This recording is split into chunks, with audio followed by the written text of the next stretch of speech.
ఓం నమః శివాయ. ఓం నమో నారాయణాయ. కర్మ నివారణ నరదృష్టి నివారణ తులాభార కాల భైరవాయ నమో నమః. ఓం దిగంబరాయ విద్మహే గజవాహనాయ ధీమహి తన్నో కపాల కాల భైరవ ప్రచోదయాతు. ఓం ఇంద్రాణి శక్తి దేవ్యై నమోస్తుతే. హరి ఓం. మా ఛానల్కి స్వాగతం. చూస్తున్న వీక్షకులకు ప్రేక్షకులకు ప్రియ కాల భైరవ భగవద్బంధువులకి స్వాగతం పలుకుతూ మమ్మల్ని ఎంతగానో ఆదరిస్తూ ఉండబడినటువంటి ప్రియ సోదర సోదరీమణులకు, సనాతన ధర్మ సంరక్షకులకు, జ్యోతిష్య అభిమానులకు గురువుల యొక్క ఆశీస్సులు అందరిపైన ఉండాలని, అందరికీ శ్రీ కపాల కాళ భైరవ స్వామి ఆశీర్వాదాల చేత, అందరూ నిండు నూరేళ్ల ఆయురారోగ్యాల చేత, విద్యార్థులకు విద్య, ఉద్యోగస్తులకు వ్యాపారస్తులకు వ్యాపార ఆకర్షణ, ధనాకర్షణ కలిగి ఎవరికి ఎలాంటి కష్టాలు లేకుండా ఐశ్వర్యాన్ని, ఆనందాన్ని, కష్టపడే తత్వాన్ని ప్రసాదించాలని కాళభైరవ స్వామిని కోరుకుందాం. 16/7/2024 నుండి 31/7/2024 వరకు పుట్టినటువంటి వారందరికీ కూడా ముందస్తుగా జన్మదిన శుభాకాంక్షలు. గతంలో వివాహం చేసుకున్న వారికి వివాహ వార్షికోత్సవ శుభాకాంక్షలు. ద్వాదశ రాశుల్లో గ్రహ గమనాల్ని వీక్షింపచేద్దాం. వృషభ రాశిలో కుజుడు మరియు దేవగురు బృహస్పతి సంచార స్థితి, కర్కాటక రాశిలో రవి బుధ సంచార స్థితితో బుధాదిత్య రాజయోగం మరియు శుక్రుడు అక్కడే సంచార స్థితి, కన్యరాశిలో కేతు సంచార స్థితి, కుంభరాశిలో శని భగవానుడు స్వక్షేత్ర వక్ర గమన సంచార స్థితి, మీనరాశిలో రాహు సంచార స్థితిలో ద్వాదశ రాశుల్లో గ్రహ గమనాలు ఈ విధంగా ఉన్నాయి. వీక్షకులకు ప్రేక్షకులకు అందరికీ కూడా తొలి ఏకాదశి పండగ శుభాకాంక్షలు. అలాగనే మనకు ఆషాఢ మాస ప్రారంభము. ఆషాఢం అనగానే హైదరాబాద్ అనగానే ఆషాఢం అని గుర్తొస్తుంది. ఎందుకనగా మనమందరము కూడా ఇంటిని శుద్ధి పెట్టుకొని వేపాకులతో మామిడాకులతో ఇల్లంతా చక్కబెట్టుకొని అమ్మవారికి బోనమెత్తుకొని అమ్మవారి యొక్క ఆశీస్సులు పొందుతాం. ఎందుకనగా మనకు చర్మ వ్యాధులు కానీ, అంటువ్యాధులు కానీ, మచూసి లాంటి వ్యాధులు రాకుండా ఉండడం కోసము గ్రామము అంతా, వీధి అంతా, తెలంగాణ రాష్ట్రం అంతా కూడా వేపాకులతో పసుపు నీళ్లను చల్లడం వలన అంటువ్యాధులు రావు. అలాగనే మన భారతదేశ సాంప్రదాయంలో మన పండగలకు ఒక్కొక్క దానికి ఒక్కొక్క రకమైన ప్రత్యేకత ఉంటుంది. బోనం అనగానే మనకు అమ్మవారికి సేవ చేసుకోవడం, ముక్కులు చెల్లించుకోవడం, ఆడపడుచులను పిలుచుకోవడం, వారికి చీరలు సారెలు పెట్టడం, అమ్మవారిని మనమందరము కూడా మన ఇంటి ఆడపడుచుగా భావించడం జరుగుతుంది. పోతురాజులు అందరూ కూడా స్వామివారి యొక్క అమ్మవారి యొక్క సేవలో నిమగ్నమై ఉండడం జరుగుతుంటుంది. కనుక మనమందరం కూడా అమ్మవారి సేవ చేద్దాం, అమ్మవారి యొక్క ఆశీస్సులు పొందుతాం. మన సనాతన సాంప్రదాయాల్ని భావితరాలకు అందించే మానవ ప్రయత్నం చేద్దాం. అలాగనే దక్షిణాయన ప్రారంభము కనుక మనకు ఉపవాసాలు, యజ్ఞాలు, యాగాలు, క్రతువులు చేసుకునేటువంటి ఆయనం కనుక మనమందరము కూడా భక్తి తత్వంతో ఉందాం, తల్లిదండ్రులను గౌరవిద్దాం, అమ్మవారి యొక్క ఆశీస్సులు పొందుదాం.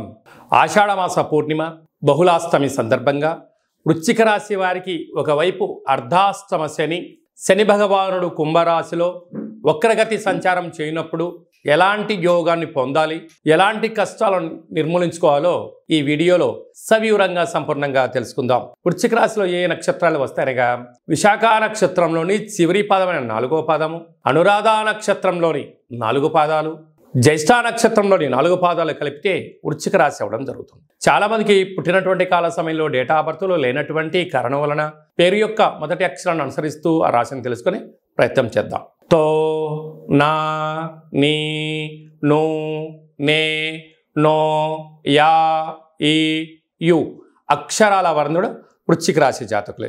అర్ధాశ్రమ శని భగవానుడు వక్రగతిలో సంచారం చేయడం వలన మీరు ఎంతో కష్టపడి పైకి వెళ్ళాలి, ఉన్నతమైన స్థాయికి ఎదగాలి అని చెప్పి నిరంతరం మీరు కృషి చేస్తూ ఉంటారు. కొందరు పనిగట్టుకొని వారి మూర్ఖత్వాన్ని మీకున్న జ్ఞానానికి జోడించి మీ దగ్గర ఉన్న ధనాన్ని, సమయాన్ని పట్టుకుపోయి మిమ్మల్ని పిచ్చోలు చేయడానికి అనేక మంది ఎదురు చూస్తూ ఉన్నారు. కనుక వీలైనంత వరకు ఎవరు మనవారు, ఎవరు పరాయవారు, ఎవరితో మీరు ఎంత దూరంగా ఉంటే మీ జీవితం అంత సేఫ్గా ఉంటుంది, మీ సమయం వృధా అవ్వదు, మీ ధనం వృధా అవ్వదు అని చెప్పి మీరు ఆలోచించుకోవాలి. మీరేమనుకుంటారంటే అంతా నా వాళ్ళే అనుకుంటూ ఉంటారు, కానీ ధనం నీ దగ్గర ఉన్నంత వరకే నువ్వు వాళ్ళ వాడివి. నీ దగ్గర ధనం లేదని ఒక్కసారి పాస్ ఆన్ చేయండి. ఒక్కరికి ఫోన్ చేసి ఒక్క పూట భోజనం పార్సల్ పంపించామని చెప్పి ఒక్కసారి అడగండి. మరొకరు ఎవరైనా మీకు ఫోన్ చేస్తే మిమ్మల్ని మీరే పరీక్షించుకోండి. ఎందుకనగా వృశ్చిక రాశి జాతకులు బోళా శంకరుడు లాంటి వాళ్ళు. ఎవరైనా ఆకలి అని అడగక ముందే మీరు వెళ్ళి అన్నం పెడుతూ ఉంటారు. మీరేమనుకుంటారంటే అయ్యో వాళ్ళు ఆకలి తీర్చాలని మీరు అనుకుంటారు. వాళ్ళేమనుకుంటారంటే నీకు ఎక్కువై నాకు పెట్టావని వాళ్ళు అనుకుంటూ ఉంటారు. కనుక మీ భ్రమలో నుంచి మీరు వీడండి. ఏది సత్యం, ఏది ధర్మం, ఏది న్యాయం, ఏది మీ వ్యక్తిగతం, ఏది మిమ్మల్ని పరాయి వాళ్ళు వాడుకుంటున్నారో మీరు ఒక్కసారి ఆలోచించగలిగితే శని భగవానుడు వక్రగతిలో మీకు బుద్ధుడికి రావి చెట్టు కింద జ్ఞానోదయం అయినట్టుగా మీకు కూడా ఆలోచన చేసే శక్తి కలుగుతుందని చెప్పి గమనించాలి. కనుక ఈ ఆషాఢ మాస పూర్ణిమ రోజు కానీ అష్టమి రోజు కానీ మీరు ఒక కొబ్బరికాయను సగభాగాన్ని పగలగొట్టి అందులో నువ్వుల నూనెను కానీ కొబ్బరి నూనెను కానీ వేసి అందులో నవధాన్యాలను అందులో వేసి 8 వైపుల ఒత్తులు వేసి వెలిగించి ఇంట్లో దండం పెట్టుకొని ఈ యొక్క దీపాన్ని తీసుకొని వెళ్ళి ఆ కాళికామాత ముందర, ఆ మైసమ్మ ముందర, ఆ అమ్మవారి ముందర శాఖబోసి పెట్టిరండి. నూనెలో అంటే దీపం వెలిగించిన తర్వాత నూనె ఎలా కరిగిపోయి వెలుగు ఎలా ఉంటుందో కష్టాలు తగ్గుముఖం పట్టి ఐశ్వర్యం మీ సొంతమవుతుందని చెప్పి గమనించాలి. అలాగనే పంచమ స్థానంలో రాహు సంచార స్థితి ఉన్నారు. తల్లిదండ్రులైనా, అన్నదమ్ముళ్ళైనా, అక్క చెల్లెలైనా, సన్నిహితులైనా మీ యొక్క సమయాన్ని డబ్బులు వాడుకోవడానికి సిద్ధంగా ఉన్నారు. కనుక వీలైనంత వరకు ధర్మ మార్గంగా ఉండండి. లేని గొప్పలు చెప్పుకోవద్దు, లేని ఇబ్బందులు కూడా మీరు తెచ్చుకోవద్దు. సప్తమ స్థానంలో కుజుడు సంచారం చేయడం వలన, కుజదోష ప్రభావం కారణం వలన దూరావాయు జల ప్రయాణాలు పెట్టుకోవద్దు. మీ జన్మ నక్షత్రం రోజున పూర్ణిమ అష్టమి తిథి ఎందున నదిలో దూకడాలు, సముద్రంలో ప్రయాణం చేయకపోవడం యోగదాయకం అని చెప్పి గమనించాలి. భాగ్యస్థానంలో బుధాదిత్య రాజయోగం కారణం వలన ప్రభుత్వ ఉద్యోగం ప్రయత్నం చేసేవారికి చాలా మంచి కాలము. అనుకుంటున్న విజయం మీ సొంతమవుతుంది.